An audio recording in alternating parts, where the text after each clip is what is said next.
ఓం సాయిరామ్. ఓం శ్రీ దత్తాయ గురువే నమః. శ్రీ శ్రీపాద శ్రీ వల్లభాయ నమః. శ్రీ నృసింహ సరస్వత్యై నమః. శ్రీ స్వామి సమర్థాయ నమః. అధ్యాయం 35. ఇక్కడి నుండి మొదలైన అధ్యాయములు అన్నింటిలోనూ శ్రీ స్వామి సమర్థతో సాంగత్యం ఉన్న కొందరి ముఖ్య భక్తులను గురించి చెప్పబడినది. శ్రీ రామానంద బీడ్కర్ మహారాజ్. వీరు విశ్వబ్రాహ్మణ కుటుంబంలో పుట్టినారు. వారి కుటుంబీకులంతా భక్తి కలవారు. తండ్రి పోయిన తరువాత ఇతను ఎన్నో పుణ్యక్షేత్రములకు వెళ్ళెను. ఇతని వ్యాపారము బంగారము చేయుట మరియు సుగంధ ద్రవ్యములు తయారు చేయుట. చాలా ధనం సంపాదించెను. కాని ఇంకా సంపాదించవలెను అని ఆశతో దాని వలన చెడు అలవాట్లకు కూడా లోనైనాడు. బీడ్కర్కు అటువంటి దురలవాట్లు ఉన్న సమయంలో ఒక సాధువు దర్శనమిచ్చి అదృశ్యమైనారు. అతను చేసిన పొరపాట్లు అన్నయ్యూ గ్రహించి మళ్ళీ ఆ సాధువు దగ్గరకు వెళ్ళి చెప్పుకున్నాడు. ఆ సాధువు విషయభోగాలకు, ధన వ్యామోహమునకు, స్త్రీలోలత కలిగిన వారికి యోగ విద్య లభించదని తిట్టి పంపించినారు. అప్పటి నుండి అతనిలో మార్పు వచ్చి ప్రతిదినము ఆంజనేయుని గుడికి వెళ్ళి వచ్చుచుండెను. ఒకసారి అతని స్వప్నములో అకలకోటకు వెళ్ళి శ్రీ స్వామి సమర్థను దర్శించమని ఆజ్ఞ వచ్చినది. బీడ్కర్ అకలకోటకు వచ్చినప్పుడు శ్రీ స్వామివారు రాజభవనములో ఉన్నారని తెలిసి వారి దర్శనమయ్యే వరకు కటిక ఉపవాసము చేసెను. 3 రోజులు గడిచిన పిదప శ్రీ స్వామి సమర్థ బీడ్కర్ ఎదుట ప్రత్యక్షమయ్యెను. బీడ్కర్ శ్రీ స్వామిని శరణు వేడగా శ్రీ స్వామివారు తిట్టుట ప్రారంభించిరి. అయినా బీడ్కర్ తన పట్టు వదలక స్వామి పాదాలనే పట్టుకున్నాడు. అప్పుడు శ్రీ స్వామి సమర్థ తన యోగ దృష్టితో శక్తిపాతము చేసి నీవు వచ్చిన పని అయినది పో అని పలికిరి. అతను తన నివాసమగు పూనాకు వెడలిపోయెను. అప్పటి నుండి శ్రీ స్వామినే తన గురువుగా భావించి బీడ్కర్ స్వామిని పూజించుచుండెను. సంవత్సరము తర్వాత తిరిగి అకలకోటకు వచ్చినప్పుడు స్వామిని దర్శించినప్పుడు శ్రీ స్వామి వారితో ఈ మామిడికాయ సగం పండినది అని అన్నారు.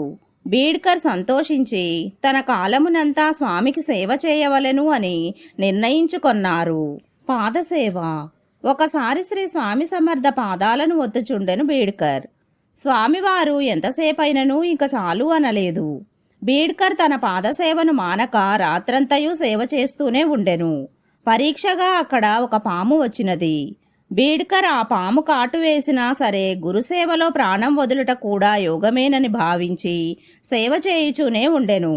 శ్రీ స్వామి సమర్థ లేచి నీవు మొండివాడివి, రాక్షసుడా పో అని అరచి చెంపపైన కొట్టెను. ఆ దెబ్బతో బీడ్కర్ సమాధి స్థితికి వెళ్ళిపోయెను. మర్నాడు స్వామిని దర్శించి తిరిగి పూనాకి వెళ్ళిపోయెను. గురుదక్షిణ. ఒకసారి బీడ్కర్ స్వామి దర్శనానికి వచ్చినప్పుడు స్వామి భోజనము ఎప్పుడు పెడతావు అని అనగా బీడ్కర్ స్వామి మాటలను గ్రహించి అన్నదానము చేసెను. శ్రీ స్వామి సమర్థ కూడా భిక్షను స్వీకరించెను.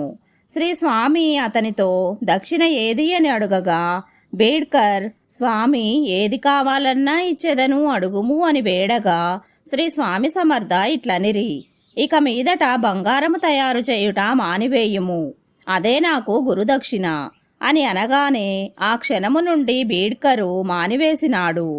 పూర్తిగా ఆధ్యాత్మిక చింతనయందు మునిగినాడు. నర్మదా నది ప్రదక్షిణ.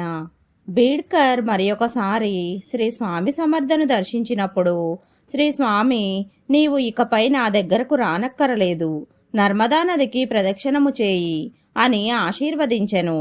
శ్రీ స్వామి చెప్పిన ఆ నదీ ప్రదక్షిణము అంత సులువైనది కాదు. కొండలోయలతో క్రూర మృగాలతో ఉన్న ఆ నది చుట్టూ ప్రదక్షిణ చేయవలను అన్న ఇంద్రియ నిగ్రహం అవసరము. గురువాజ్ఞను పాటించుటకై బీడ్కరు ఎదుర్కొనెను. శ్రీ స్వామి అనుగ్రహముతో ఆ పరీక్షలో ఉత్తీర్ణుడయ్యెను. బీడ్కర్ యాత్రలో ఉన్నప్పుడు శ్రీ స్వామివారి సమాధి వార్త విని తట్టుకొనలేక దుఃఖిస్తూ వెనుతిరిగినాడు. అదే రాత్రి శ్రీ స్వామి స్వప్నదర్శనమిచ్చి నేను సజీవుడను, మరణము లేదు, భక్తులు పిలిచినా పలుకుతాను, యాత్ర మానకుము, పూర్తి చేయుము అని ఆదేశించినారు. గురువాజ్ఞను శిరసావహించి బీడ్కర్ తిరిగి యాత్ర ప్రారంభించెను. నర్మదాదేవి అతని భక్తికి మెచ్చి ప్రత్యక్షమై దీవించినది. బీడ్కర్ ఎన్నో పుణ్యక్షేత్రములను తిరిగి శ్రీ స్వామి సమర్థ అనుగ్రహముతో తిరిగి పూనాకు చేరుకొని ఒక మఠమును స్వయముగా నిర్మించుకొని సన్యాసి అయి బీడ్కర్ మహారాజుగా ప్రసిద్ధిగాంచినారు. ఒక్కసారి లోతుగా పరిశీలిస్తే తత్వం బయటపడుతుంది. మొదట బీడ్కర్ బంగారము వెండి నగల తయారీలో నిపుణత సంపాదించి గొప్ప ధనవంతుడయ్యెను. చందనము, అత్తరు, సుగంధ పరిమళ ద్రవ్యములు తయారు చేయుటలో పేరు సంపాదించెను. అతనికి ధనముపై విపరీతమైన ఆశ మొదలైనది. ధనకాంక్ష తీరక ఇంకా సంపాదించవలెను అనే కోరిక ఉన్నది. ధనం ఎక్కువ సంపాదించుట వలన దానితో పాటు చెడు సావాసాలు మరియు దురలవాట్లకు బానిస అయ్యెను. వ్యాపార రీత్యా వేరే ప్రదేశములకు వెళ్ళినప్పుడు ఒక ఆమెకు దాసుడయ్యెను. ధనముతో మొదలై దురలవాట్లు ఇంకా స్త్రీ వ్యామోహం ఒకదాని వెనుక ఒకటి మిత్రుల వలె వచ్చి చేరునని గ్రహించవలసింది. ఆ ధనము వల్ల అశాంతి కూడా తోడైనది.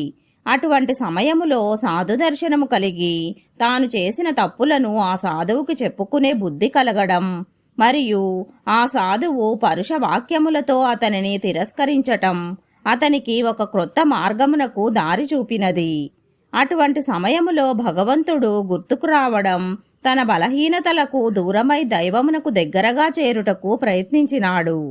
అటువంటి సమయములోనే స్వప్నములో అకలకోటకు వెళితే స్వామి సమర్థను దర్శించమని ఆజ్ఞ రావడం శ్రీ దత్తుని కటాక్షమే.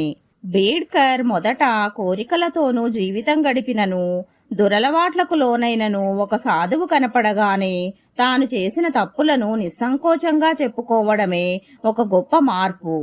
తన తప్పును తాను ఒప్పుకునేవాడే మహనీయుడు అవుతాడు. అలాంటి సద్భావం కలుగుట వలనే దైవము దగ్గరైనాడు. ఆ దైవారాధన మరియు హనుమత్ కవచం చదువుట ఆ దైవకృప వలనే జరిగినది. తన తప్పు చెప్పుకొనుట ఆ దైవం మెచ్చి చేసిన పని. కావుననే బీడ్కర్ స్వప్నములో శ్రీ స్వామి సమర్థను దర్శించమని ఆజ్ఞ వచ్చినది. బీడ్కర్ అకలకోటకు వెళ్లి శ్రీ స్వామి దర్శనం కాకుండుటచే 3 రోజులు అన్నపానీయములు ముట్టలేదు. 3 రోజుల తరువాత స్వామి ప్రత్యక్షమైనాడు. శ్రీ స్వామి పాదములను బీడ్కర్ శరణు వేడనే కాని తన మనసులో ఎటువంటి కోరిక కలగలేదు. బంగారము, వెండి నగలు వాటిపై వ్యామోహం చూపలేదు. శ్రీ స్వామి సమర్థ బీడ్కర్ను బాగా తిట్టినను ఆ తిట్లను ఆశీస్సులుగా భావించనే కాని రోషపడలేదు. బీడ్కర్ ఆనాటి నుండి శ్రీ స్వామిని గురువుగా భావించెను. తరువాత బీడ్కర్ 1 సంవత్సరం గడిచిన పిదప శ్రీ స్వామిని దర్శించినప్పుడు శ్రీ స్వామి ఈ మామిడికాయ సగం పండినది అని అన్నారు. దానికి అర్థము బీడ్కర్ గత జీవితంలో తాను గడిపిన జీవితముతో పోల్చుకుంటే అతనిలో సగం ఆధ్యాత్మికంగా పండినారని శ్రీ స్వామి సూచించినారు. బీడ్కర్ శ్రీ స్వామికి సేవ చేస్తూ కాలం గడిపినాడు. తన జీవితము గురుసేవకే అంకితం చేయవలనని భావించినాడు కనుక శ్రీ స్వామి పాదములు సగం రాత్రి అయినను వదలక ఒత్తుచూనే ఉన్నాడు. ఆ సమయమున పాము వచ్చినప్పటికీ కదలలేదు, మెదల్లేదు. గురుసేవలోనే లీనమైనాడు. శ్రీ స్వామి ఆజ్ఞ ప్రకారము అన్నదానము చేసినాడు. శ్రీ స్వామి బీడ్కర్ను దక్షిణ అడుగగా దేనికైనా సిద్ధమేనని బీడ్కర్ జవాబు చెప్పినాడు.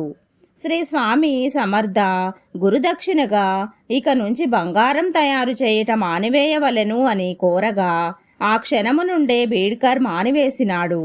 అనగా కాంత కనకంపై వ్యామోహం వదిలి ఆధ్యాత్మిక జీవితంలో నిమగ్నుడైనాడు.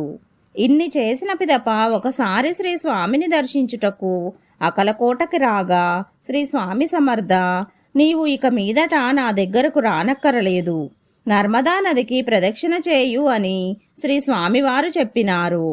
బీడ్కర్ పూర్తిగా పండినాడని అర్థం. ఇందులో ముఖ్యమైన విషయం గమనించవలసినవి ఏమిటంటే, కాంతా కనకముపై వ్యామోహము ఆశించని వాడికి దైవం దగ్గరగును. తన తప్పును ఒప్పుకొని పశ్చాత్తాపం పడిన వాడికి దైవం తోడ్పడును. దైవం తోడ్పడినప్పుడు గురువు లభ్యమగును. గురువు పెట్టిన పరీక్షలో ఉత్తీర్ణుడైన వాడు సగం పండును. మిగతా సగం ఆధ్యాత్మిక చింతనలో మునిగి గురుసేవలో ఉండవలెనని చివరకు గురుసేవలో మరణం సంభవించినను అదృష్టమేనని భావించు వానికి సమాధి స్థితి లభ్యమై దాని ద్వారా ఇంద్రియములకు లోను కాక ఆనందముతో ఉండును. గురువు దక్షిణగా గురువు ఏమి కోరినా ఇచ్చుటకు సిద్ధముగా ఉన్నవాడు నిజమైన శిష్యుడు. అదే గురుదక్షిణకు అసలైన అర్థం. ఇన్ని విధములుగా సద్బుద్ధితో నడుచువానికి చివరికి ఇక ఎవరి దర్శనమునకు రానవసరం లేదని గ్రహించవలెను. ఇక అది పరమానంద స్థితి. ఆ స్థితిని వర్ణించలేము. అందుకే శ్రీ స్వామి ఇక తన వద్దకు రానవసరం లేదని చెప్పెను. బీడ్కర్ శ్రీ స్వామి ఆజ్ఞచే నర్మదా నది ప్రదక్షిణ చేయు సమయముగా తన గురువు అగు శ్రీ స్వామి సమర్థ మహాసమాధి వార్త విని దుఃఖితుడై తన ప్రయాణమును మానుకొని తిరుగు ప్రయాణము చేయగా శ్రీ స్వామి సమర్థ స్వప్నములో కనపడి తాను మరణించలేదని, ఎల్లప్పుడూ సజీవుడనేనని భక్తులు పిలిచిన పలికెదనని యాత్ర ముగించుకొని బీడ్కర్ను రమ్మని శ్రీ స్వామి స్వప్నమున ఆజ్ఞాపించగా బీడ్కర్ అంత దుఃఖములో కూడా స్వామి మాటను తూచా తప్పకుండా పాటించి తిరిగి యాత్రకు వెళ్ళెను. ఏ సాధకుడైనా తన ఆధ్యాత్మిక జీవితంలో తనకున్న కోరికలను నశింపచేసుకొనినచో బ్రహ్మ విద్య జగద్గురువు అనుగ్రహించగలరని బీడ్కర్ వృత్తాంతము తెలుసుకున్న తరువాత తనకు రుజువైనది. బీడ్కర్ లాగా అన్నీ వదులుకొని గురుసేవలో మునిగి గురువాజ్ఞను పాటించినచో అన్ని బంధముల నుండి బయటపడి బంధ విముక్తుడగును. అనగా జీవించి ఉండగానే మోక్షము పొందును. బంధము తెంచుకొనుటయే మోక్షము. కాంతా కనకం, వ్యామోహం, క్రోధం ఇవన్నీ తెంచుకున్నవాడు మోక్షానికి అర్హుడు. ఏ సాధకుడైనా ఇటువంటి సాధన కొరకు ప్రయత్నించవలెను కాని అశాశ్వతమైన కోరికల కొరకు భగవంతుడిని ప్రార్థించకూడదు. సాక్షాత్తు భగవతవతారమగు శ్రీ స్వామి సమర్థను సుఖముల కొరకై కోరికలు కోరరాదు. శ్రీ స్వామి సమర్థని బ్రహ్మ విద్యను పొందుటకు జీవించి ఉండగానే మోక్షము సంపాదించుటకు చేయవలసినవి మరియు ఆ అర్హతను సంపాదించి సాధించినచో శ్రీ స్వామి సమర్థ మోక్షము ఇచ్చుటకు కూడా సిద్ధముగా ఉన్నారని సాధకులు గ్రహింపవలెను. జై శ్రీ స్వామి సమర్థ. ఓం సాయిరాం. జై గురుదత్త. శ్రీ గురుదత్త.